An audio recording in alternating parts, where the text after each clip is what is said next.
Wow, I shot myself in the foot. With the 30th game week of the season completed, let's take a look at how my team performed and my transfer thoughts for game week 31.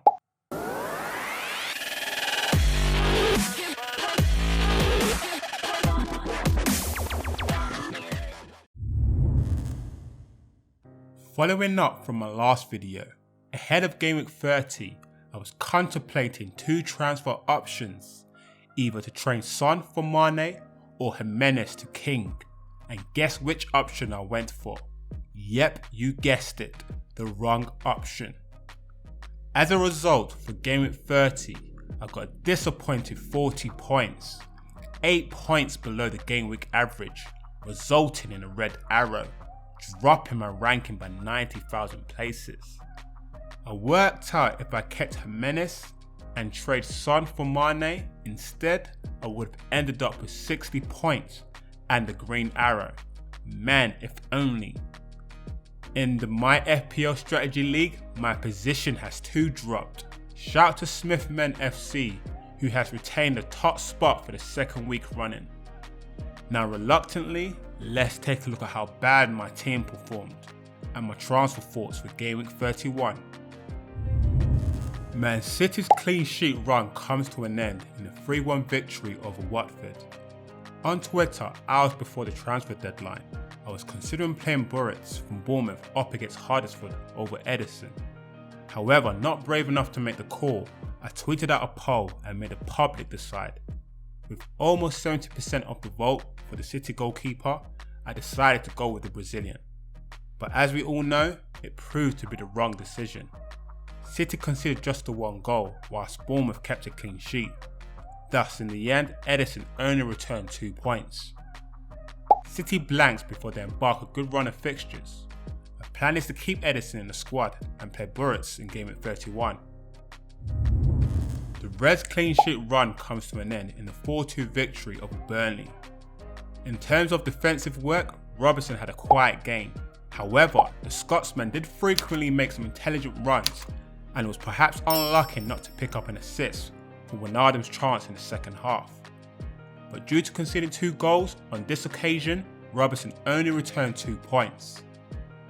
Liverpool play Fulham next, a desirable fixture on paper.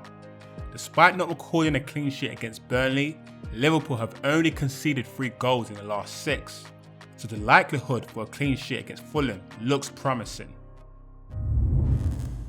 Newcastle overturned a 2-goal deficit, beating Everton 3-2. Probably the most frustrating result of the weekend, with Newcastle conceding 2 goals and Fabian Schär picking up a yellow card meant the Swiss international returned embarrassing 0 points. Ouch. But to make matters worse, Schär picked up his 10th yellow card of the season, meaning he will now face a 2-match ban suspension. So unfortunately for me, it means I now have 1 less player available in blank game week 31. Man, as if 0 point wasn't bad enough. Newcastle travelled to Dean Court to face Bournemouth next. Before the match suspension, the intended plan was to play Schär in the blank game week 31, but instead I'm left with a dilemma of whether to take a hit to replace the Swiss defender. For the second time this season, Crystal Palace lost against Brighton in a 2-1 defeat. In terms of defensive stats, WAN-BISSAKA had a decent display, recording 8 tackles and 5 interceptions. But the most important stat for a defender is a clean sheet. So despite the decent performance, due to conceding 2 goals, the young right back returned a disappointing 1 point. The Eagles blanked before they take on Huddersfield at Selhurst Park. For now, WAN-BISSAKA will remain in the squad. POGBA goes missing in a 2-0 defeat against Arsenal. A bittersweet result. As an Arsenal supporter, I was absolutely pleased with the Arsenal win, but as a POGBA owner, slightly disappointed with no returns. If I'm being honest, I was hoping for a 3-1 scoreline, for example, with Pogba scoring a stoppage time consolation goal. The Frenchman struggled to impose himself in the final third, only recording a single attempt in the box. He also picked up a yellow card in the second half. so in the end the midfielder only returned a single point. The Reds blanks in Game Week 31 before they welcome informed Watford at Old Trafford. In the last two fixtures, POGBA has recorded a net return of 0 points. With United blanking in Game Week 31, it does pose the question, is it worth investing the funds elsewhere? Son starts on the bench in a shocking 2-1 defeat against Southampton. With news that Son didn't make the starting 11 and Dunk sitting on the bench with 5 points, I was praying that the career international wouldn't come on. But it had to happen. With 15 minutes to spare, Lucas Moura was substituted for Son for a cameo appearance. The story of my game week. Spurs blank in Game 31 before they play a tough fixture against Liverpool. Son has now blanked for 4th consecutive game weeks, but Spurs Premier League form has dipped, only recording 1 win in 5. So I'm comfortable with the idea of transferring Son out for Game 31. Liverpool keeps the title race alive, beating Burnley 4-2. A frustrating game to watch as a Salah owner. From a stats perspective, the Egyptian recorded more attempts than any other player and was joint top for the most chances created. He made an assist for the equaliser, but failed to score with a couple of good opportunities. So in the end, as my captain, Salah returned an underwhelming 10 points. Salah's up against Fulham next. In the last fixture between the two clubs, back in September, Salah scored a second in a 2-0 victory. Hazard's stoppage time goal denies Wolves their second victory against the Blues. A painful game to watch.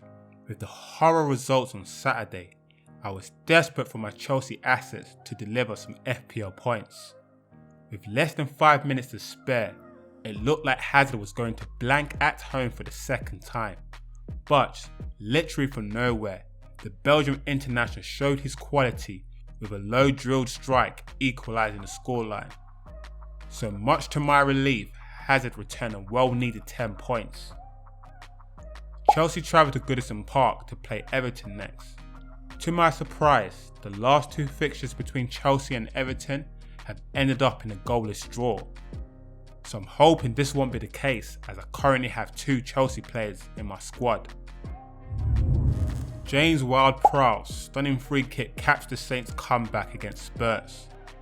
My proudest selection this game week was probably starting WARD-PROWSE against Tottenham.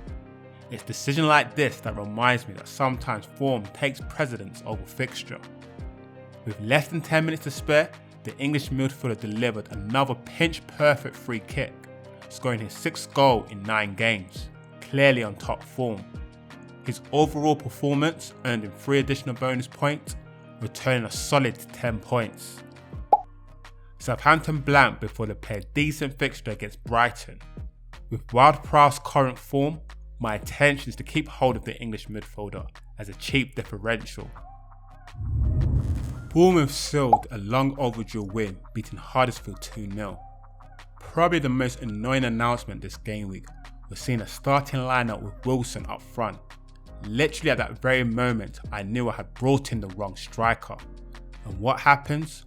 Wilson scores, records an assist, whilst King gets nothing. Typical. So regrettably, the Norwegian striker only returned 2 points for match appearance. The Cherries face Newcastle next, a decent fixture on paper.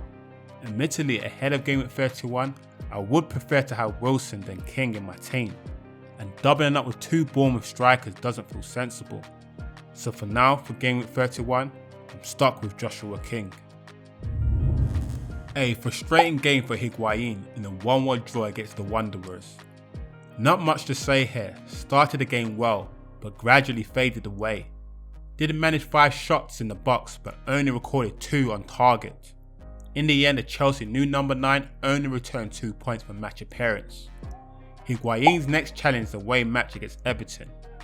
Everton have conceded 5 goals in the last 3 home matches, so I'm hoping the Chelsea striker can deliver the goods. So moving to my transfer thoughts for Game Week 31. With shares suspended for the away match against Bournemouth means instead of having 7 players available, I now only have 6. My strategy was always to keep my free hit check for Game Week 32, so I'm prepared to bite the bullet and head into Game Week 31 with less than 11 players. At the moment, I'm currently contemplating 3 options. Option 1 would be to take a -4 hit and trade Share for Rice and Son for Mane. This option will leave me with 7 players. I could also activate the triple captainship, which in theory will leave me with 8 players. Or option 2 will be to take a -8 hit and trade Shaw for Rice, Son for Brooks and Kamara for Firmino. This option will leave me with 8 players. Again, I could activate the triple captainship as well, leaving me with 9 players in theory. Or the last option would be, instead of Firmino, I would bring an informed striker Vardy, who has a good fixture against Burnley in Game Week 31, as well as a good fixture against Huddersfield in Game Week 33. For captaincy, it's hard to look past the Liverpool players, so I'm certain a Liverpool player will get the armband. I haven't yet made my mind in which option I will go with, if any, but if you would like to see my final team selection, be sure to follow me on Twitter, details in the description below. And that's all from me today guys, and I'll see you guys in the next video. Peace.